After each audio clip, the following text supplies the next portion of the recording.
শুভ সকাল।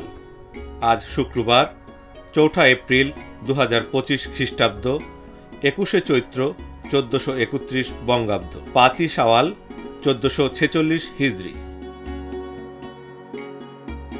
প্রখ্যাত অভিনেতা আবুল খায়েরের আজ ৯৬তম জন্মদিন। তিনি ১৯৭১ সালে তৎকালীন পূর্ব পাকিস্তান তথ্য মন্ত্রণালয়ের চলচ্চিত্র বিভাগের পরিচালক ছিলেন। আবুল খায়ের ১৯৭৩ সালে ঋতিক ঘটক পরিচালিত তিতাস একটি নদীর নাম চলচ্চিত্রে অভিনয় করেন। চলচ্চিত্রের পাশাপাশি তিনি টেলিভিশনে নিয়মিত অভিনয় করতেন। চলচ্চিত্রে অভিনয়ের জন্য আবুল খায়ের ৪ বার জাতীয় চলচ্চিত্র পুরস্কার অর্জন করেন।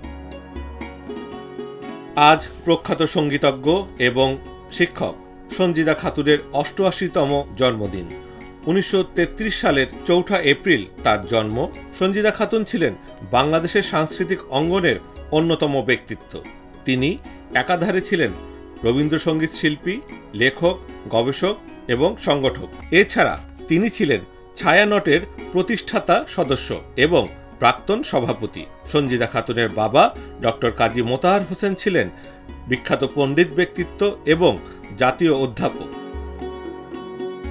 ১৯৭২ সালের আজকের এই দিনে স্বাধীন রাষ্ট্র হিসেবে বাংলাদেশকে স্বীকৃতি দেয় মার্কিন যুক্তরাষ্ট্র।